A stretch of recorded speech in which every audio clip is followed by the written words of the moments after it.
Bonjour à tous et à toutes et bienvenue sur le Bon MJ. Dans cette vidéo, malgré la maladie, malgré les difficultés, malgré mon mal de gorge, je vais essayer de vous parler d'un jeu qui me hype pas mal en ce moment. Alors j'y ai pas encore joué. Enfin, je devrais même dire deux jeux. En réalité, il s'agit de City of Mist et de Tokyo Otherscape, qui sont deux jeux qui sont basés sur le même système, même s'ils vont avoir des petites variations, etc., qui sont créés par Son of Oak. Alors pour l'instant, les deux jeux n'existent qu'en anglais. City of Mist est en train d'être traduit en français par Barbu Inc., mais Tokyo Otherscape, son développement n'est pas encore terminé, même en anglais. Quoi qu'il en soit, c'est les mêmes personnes, grosso modo, qui travaillent dessus. Ils vont avoir le même système et tout et tout. Et c'est surtout du système dont on va parler parce que c'est ça qui me hype le plus. Pourquoi c'est surtout le système qui me hype? Tout simplement parce que moi, bon, même si sur la chaîne je présente plein de jeux très différents, j'ai parlé de jeux OSR, Powered by the Apocalypse, enfin voilà, je suis assez curieux, j'aime bien tester des trucs, j'ai quand même des goûts qui évoluent, mais globalement je tends plutôt vers des jeux narratif. En tout cas, ce qui m'intéresse le plus dans le jeu de rôle, c'est pas tellement les challenges que les joueurs vont devoir surmonter, etc. C'est plutôt l'histoire qui va être racontée. J'aime bien des jeux relativement simples, mais pas trop minimalistes, parce que j'aime bien qu'il y ait un petit peu de crunch, qu'il y ait un peu de choix dans la création de personnages. Et puis, un truc qui m'intéresse beaucoup aussi, c'est de lire des jeux de rôle pour voir comment les personnages évoluent dans ces jeux, en fait. Voir s'ils ont une progression plutôt verticale. Si c'est plutôt un jeu, on va essayer d'avoir des personnages de plus en plus forts. Est-ce que c'est des jeux où on va avoir une progression plutôt horizontale, donc des personnages qui vont savoir faire de plus en plus de choses différentes? Est-ce que c'est des jeux qui vont avoir une évolution de personnage plutôt en dents de scie, où nos personnages ils subissent des coups critiques, ils trouvent des objets magiques, et c'est tout ça qui va vraiment déterminer leur niveau de puissance à un instant T, comment ils évoluent dans l'histoire, comment ils évoluent mécaniquement, tout ça, moi ça, c'est des trucs qui m'intéressent dans les jeux. Donc même si je parle de plein de jeux différents sur la chaîne, je suis toujours à la recherche de trucs qui vont me plaire et auxquels je vais avoir envie de jouer à long terme. Tout ça pour dire qu'il y a beaucoup de jeux dont je parle sur la chaîne qui m'intéressent pas forcément, ou en tout cas auxquels je vais pas avoir envie de jouer plus longtemps, mais je vous en parle juste pour vous donner mon avis dessus, et puis je les lis pour le plaisir ou pour aller piquer des trucs dedans. Là, du coup, quand je vous parle de City of Mist et Tokyo Otherscape, j'y ai pas joué, donc je sais pas exactement si... Je suis pas encore certain que ça va être trop bien, mais je suis ultra hypé, parce qu'il y a beaucoup de choses, justement, que je recherche, que je peux trouver séparées dans différents jeux, mais qui m'ont l'air d'être bien rassemblées dans les mécaniques de ces jeux-là. Et c'est de ce dont on va parler aujourd'hui. Alors déjà, on va commencer par la fiction. Qu'est-ce que ça raconte City of Mist? Qu'est-ce que ça raconte Tokyo Otherscape? Commençons par City of Mist parce que c'est le jeu qui est déjà sorti, donc c'est celui sur lequel il y a de plus de choses à dire. Donc City of Mist, c'est un jeu qui va se passer dans une ville, The City en anglais. C'est de l'urban fantasy, donc ça se concentre autour de cette ville, qui va être contemporaine, donc plutôt en mode grosse ville moderne, type Paris, Las Vegas, Tokyo, vous choisissez ce que vous voulez ou vous inventez une ville dans ce genre. Et il y a une couche de fantasy qui va s'ajouter à ça, puisque nos personnages qui sont des investigateurs, donc c'est plutôt un jeu d'enquête, au-delà de leur vie quotidienne et de leur vie normale, ils sont des failles, des portails, je sais pas comment ça a été traduit en français vu que moi j'ai lu la version anglaise, qui au travers desquels s'expriment des mythes, des mythos. Donc des mythes, ça peut être tout n'importe quoi, ça peut être un dieu, ça peut être un super-héros, un truc, en tout cas un mythe c'est une histoire qu'on se raconte quoi, une croyance, quelque chose comme ça. Nos personnages investigateurs vont donc être pénétrés, si je puis dire, par un mythe qui va leur donner des pouvoirs surnaturels. Donc c'est pas forcément des super-héros, en tout cas on va peut-être pas raconter des histoires de super-héros où c'est des sauveurs de la ville, tout le monde sait que c'est des super-héros genre Superman machin truc, c'est plutôt des gens du quotidien qui de temps en temps vont faire appel à leurs pouvoirs pour mener des enquêtes et tout, et dont cette deuxième phase de leur personnalité va plutôt être secrète en général. Alors le truc qui leur permet de garder ces pouvoirs secrets et qui est un peu au cœur de l'histoire malgré tout, c'est le mist du City of Mist. Donc c'est la brume, le brouillard, c'est une force surnaturelle, invisible, ou en tout cas qui ne se matérialise pas par une seule chose, ce n'est pas réellement un brouillard. Le mist, c'est en fait une force qui va cacher l'existence des mythes, des légendes et du surnaturel dans la ville. Ça peut prendre toutes sortes de formes et phénomènes. Ça peut être les gens, comme de par hasard, vont détourner les yeux pile au moment où vous utilisez votre super pouvoir. Peut-être qu'une voiture va passer devant eux au moment où vous transformez, ce genre de truc. Ou ça peut tout simplement être une rationalisation a posteriori de ce qu'ils ont vu. Par exemple, il y a quelqu'un qui vous voit cracher du feu, il tombe dans les pommes et quand il se réveille, il se dit non, c'est pas possible et tout. Et il se souvient plus bien des détails et au bout de quelques semaines, il va finir par oublier cette histoire. Et en fonction des endroits où vous trouvez dans la ville et tout, il y a plein d'effets, des endroits où le mist est peut-être moins présent et tout. Mais bon, là, dans les détails du lore, c'est pas ce que j'ai envie de développer dans cette vidéo. Pour terminer aussi dans City of Mist, il faut savoir que l'ambiance se veut noire, un peu comme dans le jeu vidéo LA Noire, ou dans les trucs d'enquête un peu dans les années 20, tout ça. Donc il se passe quand même des affaires assez sombres et vous allez investiguer. Donc c'est un jeu d'enquête avec des pouvoirs surnaturels. Évidemment, le mythe qui peut avoir une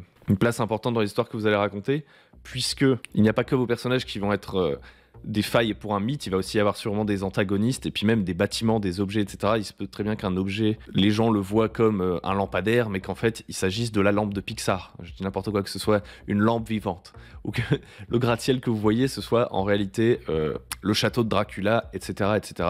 Il va y avoir des questions d'identité. Bref, c'est un jeu qui a une forte proposition originale, qui permet plein de choses aussi. Il y a déjà des actual play, il me semble, qui sont sortis. Je crois qu'il y a un actual play en français qui a été fait par le MJ Masqué que je suis pas encore allé regarder.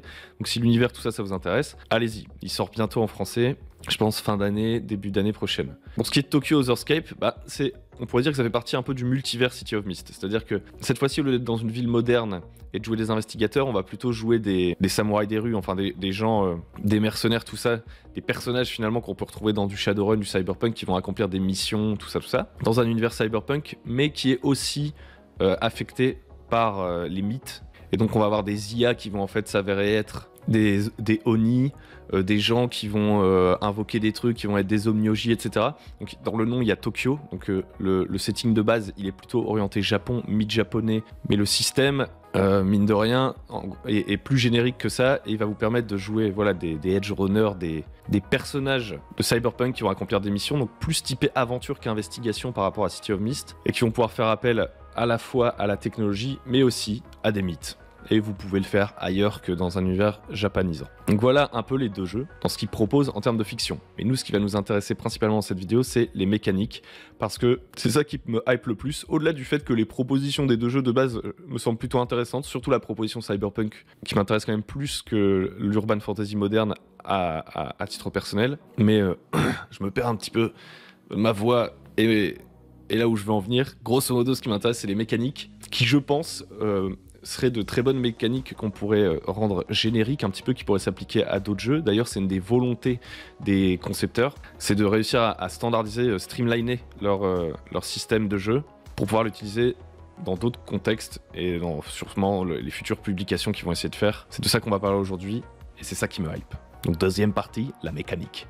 Alors maintenant on va parler un petit peu du système de ces deux jeux, de City of Mist et de Tokyo Otherscape. Donc maintenant je dirais juste City of Mist parce que ça va devenir un peu long si je dois tout le temps répéter les deux noms. Donc en gros le système, on pourrait dire qu'il est basé à la fois sur les jeux Powered by the Apocalypse et sur le jeu Fate. Alors je vais pas définir complètement ces deux jeux, je vais essayer de faire ça très très vite. Grosso modo, dans un jeu PBTA, vous allez avoir des moves. Des moves, c'est des actions que vous pouvez réaliser. En gros, un move, il a un déclencheur, genre par exemple, lorsque vous essayez d'attaquer un adversaire, ça c'est le déclencheur, lancez 2d6 plus un attribut qui est défini par le move et comparez le résultat au résultat suivant. Il va y avoir plusieurs moves comme ça dans le jeu qui vont définir à quel moment on jette les dés et les résultats possibles. Comme on le disait, à chaque fois on jette 2d6 et en général ce qui se passe c'est qu'il y a 3 possibilités. Si on fait 6 ou moins, c'est le pire résultat pour le joueur. En l'occurrence, c'est grosse complication, gros danger qui va survenir, peut-être qu'il va subir des dégâts, toutes sortes de possibilités. Pour simplifier, c'est le MJ qui va mettre une complication forte, qui va déterminer les conséquences de l'action et mettre quelque chose de très gênant pour le personnage. Entre 7 et 9, le personnage va en général réussir son action, mais il va avoir une complication ou un coup, et s'il fait 10 ou plus, il va réussir sans trop de complications ni de coups trop lourds. Tout va dépendre des moves, etc. Les moves, ça définit vachement le genre de fiction qu'on essaie de raconter dans un jeu Powered by the Apocalypse. Un jeu Powered by the Apocalypse, en général, il est vraiment orienté sur un type de fiction précise. En général, le bonus qu'on va ajouter à nos 2d6 et qui est déterminé par le move, il va être lié à une caractéristique de notre personnage. En général, notre personnage est défini par 5-6 caractéristiques qui peuvent être par exemple violence, style, je sais pas quoi. Si vous essayez d'impressionner la galerie, peut-être que vous allez lancer 2d6 plus style et regarder le résultat. Ça c'est pour le Powered by the Apocalypse, je vais pas aller beaucoup plus loin, j'en ai déjà parlé dans d'autres vidéos. Ensuite le deuxième élément auquel nous fait penser le système de City of Mist, c'est le jeu Fate. Alors le jeu Fate je le connais pas très bien, vraiment pas très très bien. Mais ce qu'il faut comprendre dans le jeu Fate c'est que globalement, notre personnage il va avoir des bonus et des malus quand il va jeter les dés qui vont dépendre de traits dans la fiction. Ça peut être des traits du personnage qui en général vont être représentés par une phrase, ou des traits de l'environnement, de la scène en cours, ou des traits du méchant, etc. Et au moment de jeter les dés, le personnage va pouvoir invoquer différents traits pour justifier de bonus et de malus. Il va dire, le méchant il est borgne, donc je vais invoquer le trait borgne du méchant pour avoir un bonus. Par contre, moi actuellement je suis essoufflé, donc je vais avoir très certainement un malus à cause du trait essoufflé. En combinant un peu ce système à la Fate et ce système à la Powered by the Apocalypse, City of Mist il mixe un peu les deux. Et grosso modo, il reprend le schéma exact du Powered by the Apocalypse, sauf qu'au lieu que notre bonus qu'on ajoute à nos 2d6, il soit tiré de 5 caractéristiques globales de notre personnage, ce bonus il va être calculé en fonction de traits qui vont se cumuler. Ça peut être des traits positifs, des traits négatifs. Donc, comme dans Fate. Donc par exemple, j'essaye de faire l'action combattre la menace, j'en sais rien, le move combattre la menace dans City of Mist, j'invente un nom de move, c'est pas un nom de move de City of Mist. Je vais lancer 2d6 plus moins quoi. Bah, je vais aller regarder sur ma feuille de personnage les traits de mon personnage. Par exemple, j'ai le trait hyper musclé et le trait entraîné au karaté. Chacun de ces traits va me donner plus 1. Donc comme ces deux traits ont l'air de s'appliquer à la situation, j'ai plus 1 pour super musclé et plus 1 pour entraîner au karaté. Donc j'arrive à 2d6 plus 2. Peut-être que j'ai un autre trait, c'est connaît bien le quartier. En l'occurrence, bien connaître le quartier, même si mon personnage est lastré, ça n'a pas l'air de bien s'appliquer à cette situation. Donc il n'est pas pris en compte. Après, je peux aussi avoir des traits négatifs. Donc peut-être que j'ai cette vieille blessure que je traîne depuis la guerre, qui va me donner moins 1.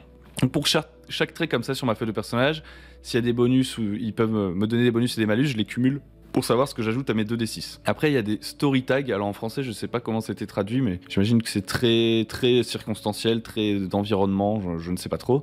Mais ça va être des traits qui dépendent pas directement de mon personnage, qui sont peut-être pas sur ma feuille de personnage, mais qui dépendent de la scène en cours. Par exemple, sol glissant, peut-être que pour me battre au corps à corps, ça va me mettre un -1. Alors que si j'essayais de tirer de loin, avec des traits liés au tir, je ne partirais pas de sol glissant pour cette action. Ça peut être plein de traits différents qui peuvent être créés par les personnages grâce à des moves. Genre par exemple, je peux faire un move qui va être essayer de créer un avantage et dire que du coup je prends un seau d'eau, je le jette au sol, ça fait de l'eau comme ça au sol, du coup le sol devient glissant pour empêcher mes ennemis de s'enfuir. À partir de ce moment-là, dans la scène, on a désormais le trait sol glissant. Donc voilà, on a les traits de personnage, les traits, les story tags. Et une fois qu'on a fait l'addition et soustraction de ces traits, on va ajouter les statuts. Les statuts, c'est un dernier truc qui peut modifier les choses. Donc à chaque action, il n'y a que 2 statuts qui vont s'appliquer. Le meilleur statut positif dont peut bénéficier votre personnage et le plus gros statut négatif qui peut affecter ce personnage. C'est-à-dire que si votre personnage il a plein de statuts positifs actuellement, il prend seulement le meilleur, il ne se cumule pas. Et pareil pour les statuts négatifs. Donc les statuts, c'est un petit peu différent des tags, parce qu'en général, les tags, ils vont soit être sur votre feuille de personnage, soit ça va être des éléments du décor un peu uniques que vous pouvez utiliser. Un statut, lui, il va plutôt affecter justement un des éléments du décor. C'est une condition dans laquelle se trouve cet élément. Par exemple, si votre personnage est blessé, il aura peut-être le statut blessé 3. Mais si à côté il y a quelqu'un qui lui fait un discours encourageant, peut-être qu'il aura le statut galvanisé 4. Admettons que donc je suis blessé -3 et galvanisé +4. Il y en a un qui est positif, galvanisé +4, un qui est négatif, blessé -3. Les deux vont s'appliquer à mon action. Donc pour résumer, parce que là ça commence à devenir compliqué à expliquer comme ça à l'oral alors que c'est très très simple. Admettons j'essaie de boxer un mec, j'ai karatéka et super musclé. +1 pour karatéka, +2 pour super musclé. Mais le sol est glissant, j'ai -1. Donc j'arrive à +1. Je suis galvanisé 4, donc j'arrive à +5, mais je suis blessé 3, donc j'arrive à +2 au final. Je lance mes 2d6, +2, et je regarde le résultat. Phew, j'espère que vous me suivez. En vrai, c'est simple. Qu'est-ce que ça change un peu par rapport à un PBTA classique ? Ça fait qu'il y a beaucoup plus de granularité, et ça me plaît beaucoup. C'est-à-dire que dans un PBTA classique, en général, on va pas aller regarder des modificateurs à droite à gauche, vous allez jeter une de vos caractéristiques. Vos caractéristiques vont peut-être moins évoluer, on prend peut-être moins en compte les éléments du décor, etc. Après, ça dépend, il y a des tonnes de PBTA qui sont faits de manière différente. Mais grosso modo, ça c'est un des trucs qui me plaît moyen, à moi en tout cas, dans les PBTA. Et qui là est corrigé par ce côté très à la Fate.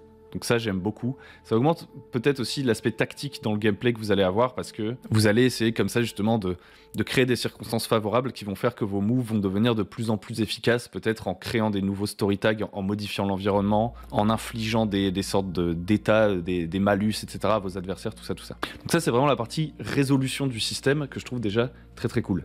Le deuxième truc que j'aime vachement dans City of Mist, c'est plutôt lié à l'évolution des personnages. Vous savez que ça c'est quelque chose qui m'intéresse, le fait de savoir dans un jeu est-ce que les personnages vont devenir de plus en plus forts, savoir faire de plus en plus de choses différentes, tout ça, tout ça. Dans City of Mist, l'évolution des personnages, elle se fait avec des thèmes. Donc votre personnage, il va être caractérisé par 4 thèmes. Donc des thèmes, ça peut être très très large. Et c'est dans chacun de ces thèmes que vont se retrouver vos traits positifs et vos traits négatifs dont on a parlé juste avant. Donc admettons, mon personnage, il fait du karaté, il est athlétique, peut-être que c'est un de ses thèmes, c'est héritier de Bruce Lee. Je dis un truc au pif, en plus Bruce Lee il fait du kung-fu, il me semble, on s'en fout. Mon personnage, un de ses thèmes, c'est héritier de Bruce Lee. Mais un de ses deuxièmes thèmes, c'est amoureux de son sensei. Deuxième thème. Son troisième thème, c'est il contrôle la foudre, parce que oui, il a un pouvoir, un pouvoir magique. Et son quatrième thème, c'est qu'il est en quête de rédemption, par exemple. Dans chacun de ces thèmes, du coup, il va avoir des traits positifs et négatifs, comme on disait avant, pour ses jets de dés ensuite. Donc par exemple, on a déjà parlé de peut-être le thème héritier de Bruce Lee, là. Mais peut-être que dans son thème amoureux de son sensei ou amoureux d'un de ses collègues, etc., il va y avoir un truc du genre... je ne peux pas mourir maintenant. Peut-être que c'est un de ses traits. Ça fait qu'à chaque fois qu'il est vraiment dans une situation critique, qu'il est sur un jet de dés qui va faire que peut-être ça va jouer son avenir, il va peut-être mourir, etc. Il va pouvoir avoir ce trait qui va l'aider. Et pourquoi il aurait ce trait ne peut pas mourir maintenant? Parce qu'il doit déclarer sa flamme, il doit dire son secret à son collègue à qui il a jamais dit qu'il l'aimait. Et peut-être que dans son thème rédemption, parce qu'il a commis un crime passé, il a un truc du genre...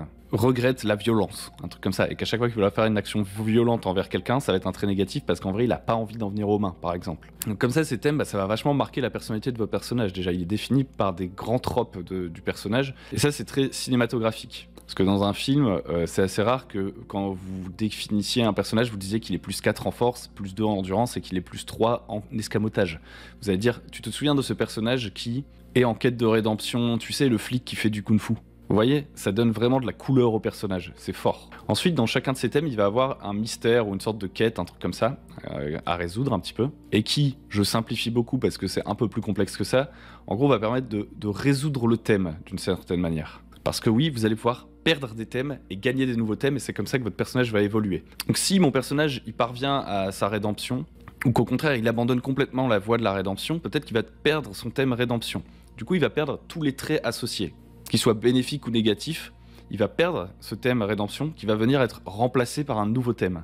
Alors on pourrait se dire, mais du coup mon personnage il peut jamais vraiment devenir de plus en plus fort parce qu'il finit par perdre des thèmes, etc. Alors si, il va pouvoir le devenir parce que déjà vous allez pouvoir investir entre guillemets des points dans vos thèmes pour gagner des nouveaux traits dans vos thèmes ou supprimer des traits négatifs de vos thèmes. Et puis même au moment où vous allez mettre fin à un thème pour le remplacer par un autre, en fonction du nombre d'améliorations que vous aurez mises dans le thème qui est supprimé, vous allez récupérer des points qui pourront être réinvestis dans vos futurs thèmes. Donc il y a quand même une évolution en termes de puissance du personnage, on va dire, il devient de plus en plus fort, mais il sait pas faire de plus en plus de trucs et il devient pas vraiment hyper beaucoup plus fort parce que il va quand même à chaque fois perdre des choses. Et du coup, le changement va plus se faire au niveau du personnage, dans vraiment sa personnalité, ce qu'il est, ce qu'il incarne dans la fiction, plus que dans ses capacités. Vous voyez ce que je veux dire? C'est pas très jeu vidéo, c'est beaucoup plus narratif en fait. En plus de ça, le personnage est même récompensé en fait, parce que quand il améliore juste ses thèmes, il progresse de manière assez légère, finalement il gagne des nouveaux traits, alors que quand il perd un thème et il en gagne un nouveau, il va pouvoir à ce moment-là débloquer des capacités vraiment spéciales, des vrais game changers dans la fiction, et donc l'évolution du personnage, le changement du personnage est vachement encouragé par le jeu. Et ça, c'est ultra cool et ça ouvre des tonnes de portes. Alors dans City of Mist, vos thèmes ils peuvent être de 2 catégories. Grosso modo, ils peuvent être logos. Donc des thèmes logos, c'est des thèmes directement liés à la partie, on pourrait dire, humaine de votre personnage. Donc ça pourrait être le truc de Bruce Lee dont on a parlé, le fait qu'il soit amoureux de quelqu'un, etc., etc. Et avoir des thèmes mythos qui vont plus être liés au mythe, justement, qui essaie de vivre à travers lui. Donc en l'occurrence, on avait dit qu'il contrôlait la foudre, peut-être qu'il a le mythe de Zeus qui vit en lui. Et quand, dans City of Mist, quand vous perdez un thème logos, il doit forcément être remplacé par un mythos. Et quand vous perdez un thème mythos, il va forcément être remplacé par un logos, etc., etc. On y reviendra sûrement quand je ferai une vidéo peut-être sur City of Mist. Si vous voulez aller plus loin là-dedans, vous pouvez aller voir vraiment le jeu City of Mist. Moi, ce dont je voulais parler aujourd'hui dans cette vidéo, c'était vraiment des mécaniques que j'estime pouvoir être d'excellentes mécaniques pour faire des jeux génériques character-centered. Parce que du coup, c'est vraiment ça. Le but du jeu, c'est vraiment de créer des personnages avec des conflits, des personnalités développées. Et je pense qu'en l'état actuel, déjà, le jeu peut être générique parce que les moves que je vous ai pas expliqué en détail sont très génériques, justement, il n'y a pas un milliard de moves et ils sont pas très focalisés sur un type de fiction. Et du coup, vous avez des moves de base assez peu nombreux et toute la saveur et tout le côté, justement, enfin tout ce qui va être lié en fait à la couleur de la fiction que vous voulez donner, ça viendra à travers les traits qui eux sont plus basés, comme on l'a dit, sur Fate. Donc voilà un petit peu pour les mécaniques du jeu qui, voilà, me hype de fou. J'ai vraiment hâte de tester. Alors moi, je suis plus intéressé par Tokyo Other-scape.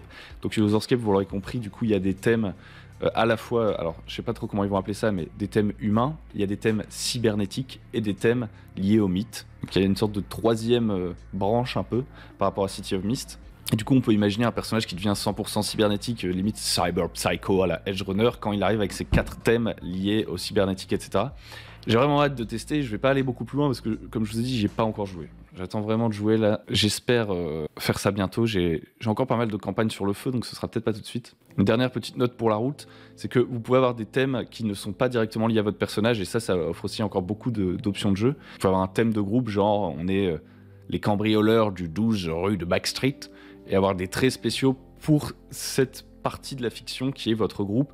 Vous pouvez avoir des thèmes liés à un objet ou à des trucs très spécifiques, et donc arriver avec un personnage qui a plus de 4 thèmes, et donc vous pouvez élargir, etc., votre personnage. Et du coup, ça me fait dire que c'est aussi un jeu qui va permettre de jouer peut-être à plus long terme, parce que justement, on va avoir plus de progression, et surtout plus d'évolution possible. On va moins vite avoir fait le tour que dans un PBTA classique qui souvent est basé sur un playbook, donc une sorte de pré-tiré, une sorte d'archétype, dans lequel on aura peut-être vite fait de faire toutes les options. Alors après, dans tous les jeux, on peut homebrew, etc. pour prolonger l'expérience, mais j'ai l'impression que voilà, City of Mist, il tend plus vers ça. Donc tout ceci est peut-être un peu brouillon, je reviendrai dessus à l'avenir, si le jeu me plaît effectivement, je vous en reparlerai forcément, il y a de bonnes chances que ce soit le cas. Dites-moi si vous avez joué à City of Mist, moi j'ai pas encore testé, il y a sûrement des gens parmi vous qui l'ont déjà fait, si vous avez des retours et tout, ça m'intéresse. Sur ce, je vous dis à très bientôt sur le bon MJ. Merci de m'avoir écouté. J'espère que ça vous a, que peut-être ça en a hypé d'autres parmi vous. Si la vidéo vous a plu, n'hésitez pas à liker, à vous abonner, à venir sur le Discord pour poser des questions, proposer des idées de vidéos. Et puis voilà, moi je vais vous laisser parce que j'ai vraiment plus de voix, ça devient difficile. Je vous souhaite une excellente journée, soirée, peu importe l'heure qu'il est chez vous. Et je vous dis ciao, bye.